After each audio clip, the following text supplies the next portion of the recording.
dihina oleh Allah seorang yang dapat kesempatan bertemu bulan Ramadan yang namanya bulan ampunan, bulan taubat, bulan rahmat, bulan terbuka pintu surga, tertutup pintu neraka. Tapi di dalam kesempatan ini semua dia tidak diampuni Allah. Tidak diampuni Allah.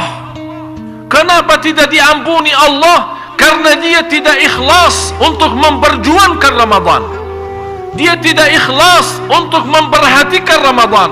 Dia tidak ikhlas untuk mengisi yang terbaik untuk Ramadan. Selalu malas-malas. Malah dijadikan Ramadan bulan tidur, dijadikan Ramadan bulan makan, dijadikan Ramadan bulan malas.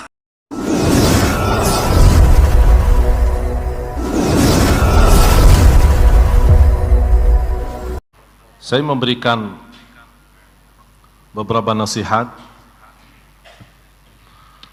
untuk persiapan bulan Ramadan, dan insyaallah lebih sempurna dan lebih lengkap dengan kehadiran Bapak Aksa di sini, orang tua kami Bapak Haji Hakim Abdul Hakim hadir di sini, dan alhamdulillah beliau sangat membantu untuk cita dan program kami ke depan membangun pesantren. Dan cita-cita saya, sebagaimana Bapak Ibu Anda melihat para imam kita dari Madinah, insyaallah tujuan pesantren kami inilah saatnya Indonesia mampu melahirkan imam-imam, tidak perlu lagi mendatangkan imam dari jauh. Kita bisa dengan pesantren menghafal Al-Quran dengan sistem Madinah, bisa kita mendatangkan guru yang membina keluarga kami, membina keluarga kita semua, anak dan cucu kita, supaya insyaallah mereka mampu menghafal Al-Quran dengan cara orang Madinah, supaya insyaallah begitu mereka menjadi imam, kita bangga dan senang hati karena kita bisa mendengar Sudes Indonesia, Masyari Indonesia, para imam-imam yang ada di tanah suci di sana bisa disuarakan mereka di sini oleh anak-anak kita. Oleh karena itu saya masih mengharapkan kesempatan yang banyak dan masuknya bulan Ramadan, segala bantuan. InsyaAllah rencana tanggal habis Lebaran Idul Fitri akan segera diletakkan batu pertama beresmian atau mulai pembangunan masjidnya, karena setiap waktu saya tunda-tunda karena banyak kesibukan.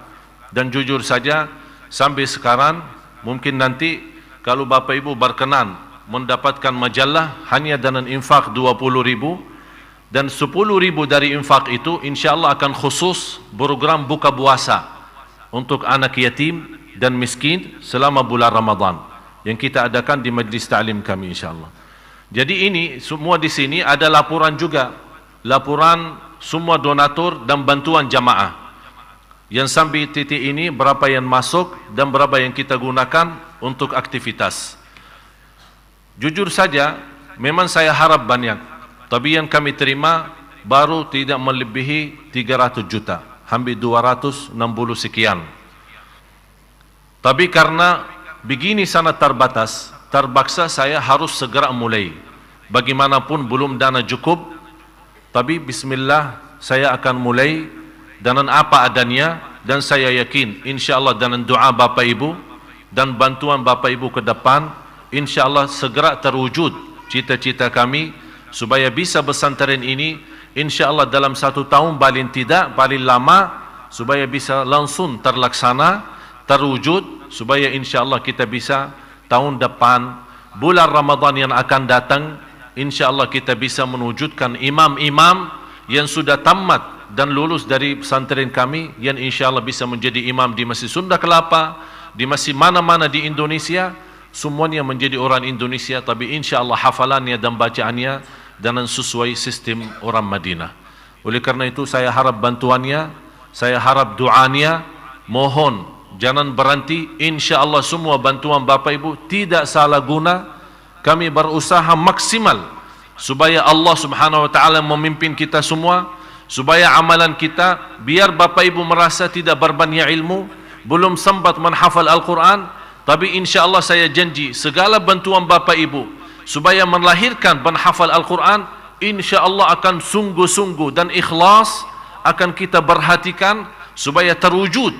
Bukan hanya di untuk penghafal Al-Quran di Indonesia, malah insya Allah untuk banyak negara yang lain yang saya harap pusatnya menjadi di Indonesia. Sudah sebenarnya ditawarkan buka di Malaysia, ditawarkan buka di Brunei, tapi tetap saya masih menolak dan masih bertahan.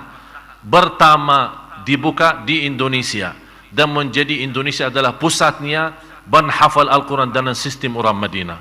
Mudah-mudahan bantuan dan infak semua jamaah sekaligus doanya bisa insya Allah menjadi berguna bermanfaat bagi Al-Quran, berguna bermanfaat bagi agama Islam, agar nanti kita di hadapan Allah kalau bertemu Nabi Muhammad sallallahu alaihi wasallam, kita disebut nama kita di hadapan Allah sudah bisa membantu agama, walaupun tidak dari sisi ilmu tapi dari sisi kedermawannya. Biarpun ikhlasnya berapapun, saya tidak minta harga yang tertentu atau infak yang tertentu, Anda bebas. Tapi selalu saya punya prinsip, lebih baik banyak ikhlas daripada sedikit tidak ikhlas. Bapak Ibu jamaah sekalian, Allah Subhanahu wa taala berfirman di suratul Baqarah 183. Dan insyaallah di majalah kami ini semua yang terkait dengan puasa, hikmah puasa, apa alasannya kita buka puasa dengan kurma, puasa untuk kesehatan, puasa untuk iman, apa kaitan puasa sama Al-Quran, apa kaitan puasa sama Qiyamul Lail, dan peristiwa yang selalu terjadi setiap tahun di Indonesia. Ributan-ributannya soal isbat, apakah hari ini atau besoknya, termasuk juga soal ru'ya, antara ru'ya sama hisab. Kemudian juga bersoalan masuknya satu Syawal. Semua ada di sini. Jadi majalah khusus untuk Ramadan, alhamdulillah secara ilmiah Bapak Ibu akan bisa mendapatkan banyak ilmu yang bermanfaat.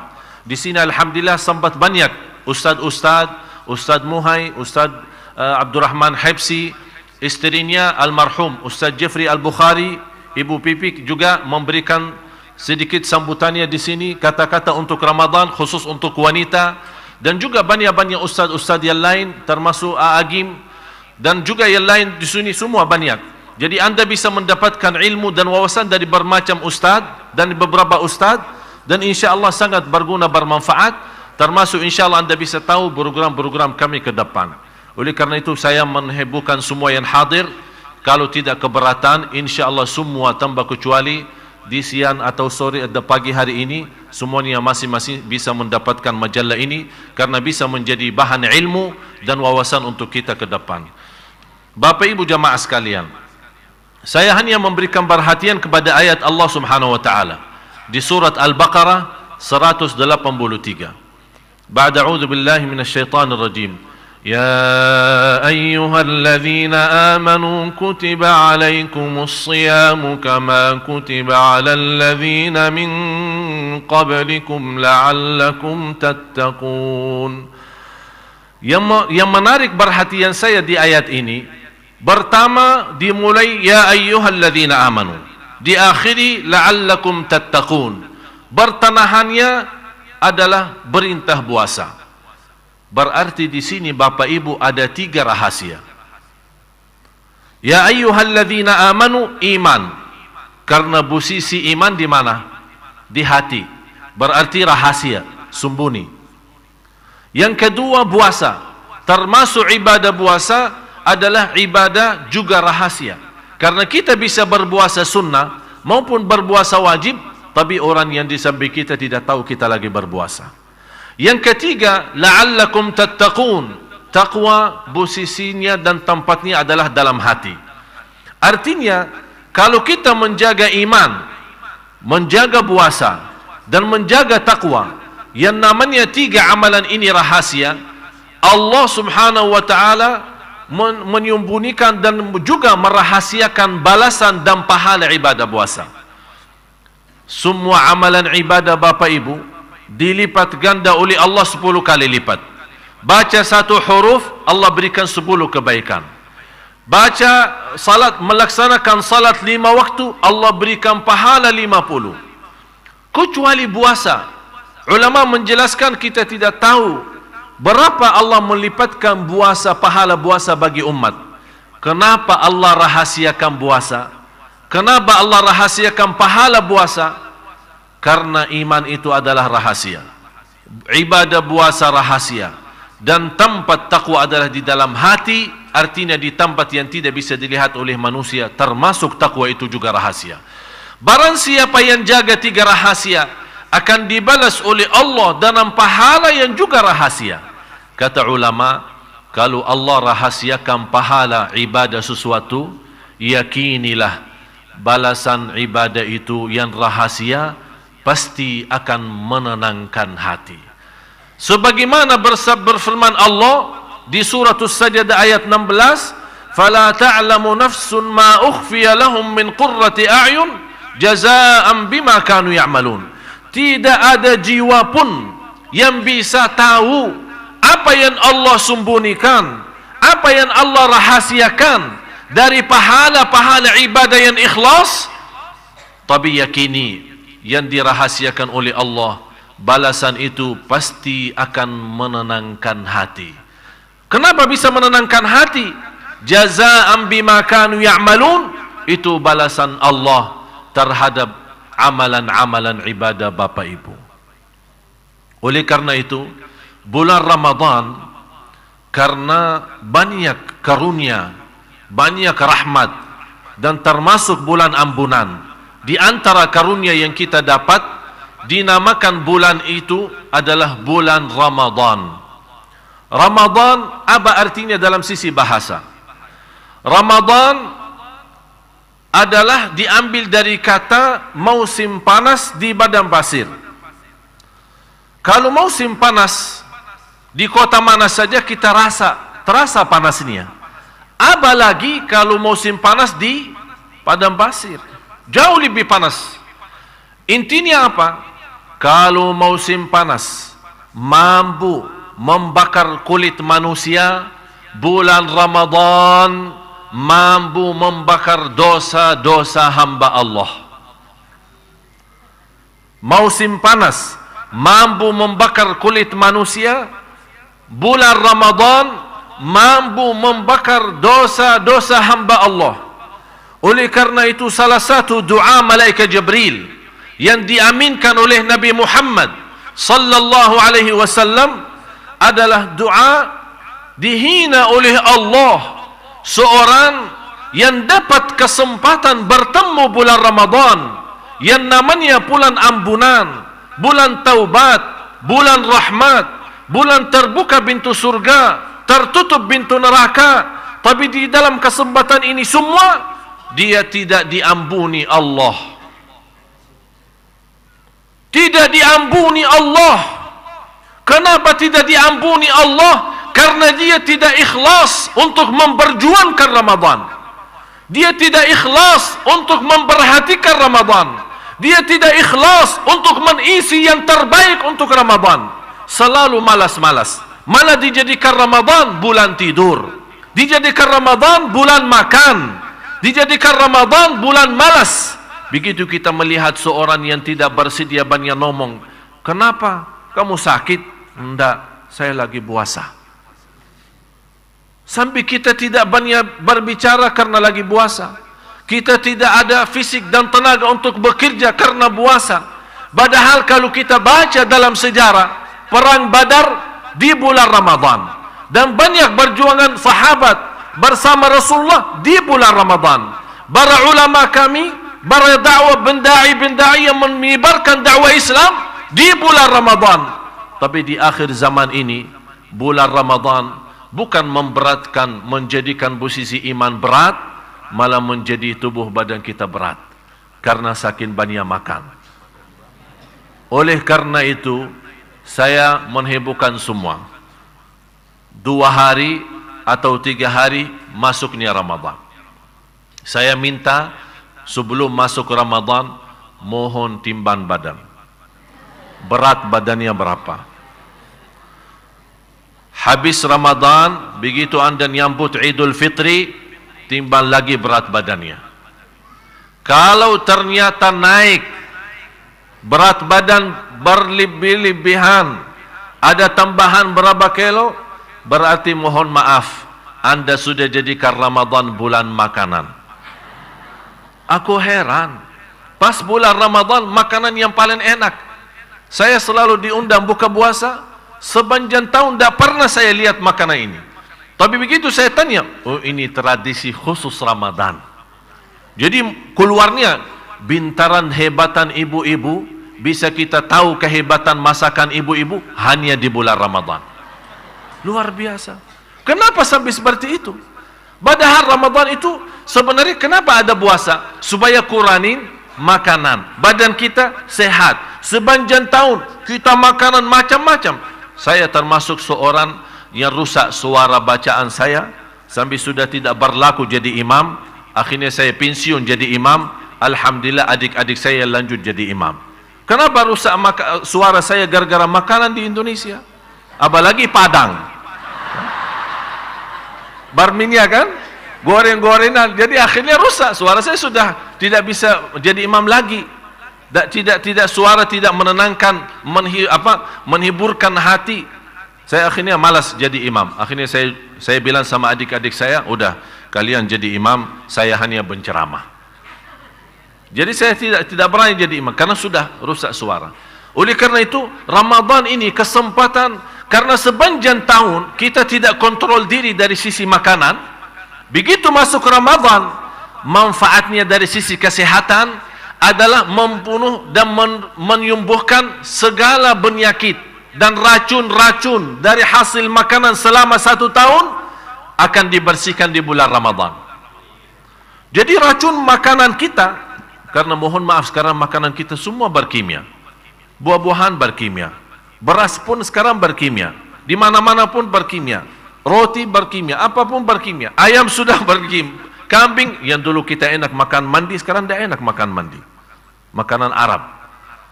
Kenapa? Karena semua sudah berkimia. Akibatnya apa? Tambah kita rasa banyak tumbuh racun-racun gara-gara makanan. Oleh karena itu Rasulullah SAW sudah menjelaskan, seburuk-buruk tempat terisi makanan adalah perut, karena tempat sumber penyakitnya adalah perutnya. Oleh karena itu ini kesempatan. Begitu masuknya bulan Ramadan, biar Bapak Ibu sekarang melihat saya lumayan agak gemuk, insya Allah habis lebaran mungkin tidak bisa kenal saya, karena kembali kurus kayak adik-adik saya ini. Kenapa? Karena selama bulan Ramadan saya punya kebiasaan makan puasa, buka puasa kurma sama air, sahur kurma sama air selama 30 hari. Jadi tidak makan apa-apa selain kurma sama air. Memang pernah berkata Raja Faisal, kita orang Badui hanya makan kurma dan sama minum susu unta. Biarpun minyak di Arab Saudi tidak ada, kita tidak bisa apa-apa, tidak apa-apa. Biarpun minyak kita terbakar, kami masih bisa hidup karena ada susu unta, sama juga ada kurma, madu dan yang lain-lain. Alhamdulillah, itulah hidup yang sehat. Oleh karena itu kita lihat orang-orang tua kita dulu, biarpun hidupnya susah, miskin, tapi hidupnya teratur, salatnya lancar, umurnya panjang, sehat walafiat. Kita malah banyak salat malam, berbanyak sedekah, berbanyak berjuang untuk agama, tapi tambah banyak sakit, banyak ini. Kenapa? Karena salat malam berjalan, gosip ibu-ibu juga berjalan. Masalah. Ini salah satu pelajaran di bulan Ramadan ini, Bapak Ibu, terutama Bu, Ibu.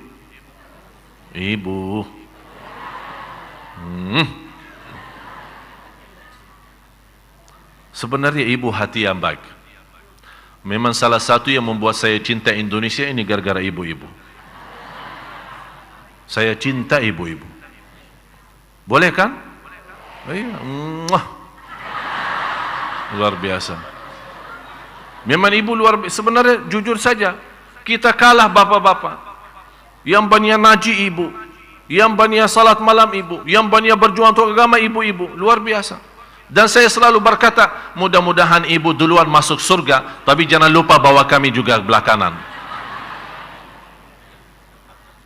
Tapi di samping itu ada satu masalah. Ini kasihan kan? Sayang ibadah kita, karena ini bahaya. Bahaya Bapak Ibu. Coba kalau kita lihat posisi lidah, itu termasuk daging yang paling tipis dalam tubuh badan kita, yang paling ringan. Dan tulang yang paling kuat adalah gigi. Subhanallah, Allah kumpulkan di satu tempat. Tulang yang paling kuat gigi, daging yang paling tipis dan ringan lidah. Kenapa? Supaya tidak sembarangan keluarin. Malah kadang-kadang tambah rasa, tambah sadari, kita gigit lidah sendiri kan? Coba kalau bukan rahmat Allah, kita habis gigit setiap hari. Habis. Besok-besok kok lidahnya begini? Oh, habis dimakan sama gigi saya sendiri. Kok masa sama gigi sendiri tidak bisa kontrol? Ya memang tidak bisa kontrol. Oleh karena itu posisi lidah di dalam, supaya tidak sembarangan keluar. Hati-hati. Ini manfaatnya sekarang, kesempatan di bulan Ramadan. Bulan Ramadan Bapak Ibu, kesempatan kita bersama buka halaman baru sama Allah. Jadikan bulan Ramadan bulan taubat, karena bisa dapat diampuni segala dosanya. Bisa mendapatkan bebas dari neraka Jahannam. Ini keinginan orang salih. Sepanjang Ramadan berdoa, i'tiqna minan nar, al-'itqu minan nar, al-'itqu minan nar. Orang-orang berdoa sepanjang bulan Ramadan, ya Allah bebaskan kami dari neraka Jahannam. Karena memang salah satu karunia Allah bagi hamba-hambanya yang bisa diterima amal ibadahnya. Dan pas di hari lebaran, hari Idul Fitri, dengan kehadiran malaika, salat Idul Fitri memberikan balasan ya Allah bagi hamba-hamba yang telah berhasil memberjuang dalam bulan Ramadan. Di antara karunia, bebas dari neraka Jahannam.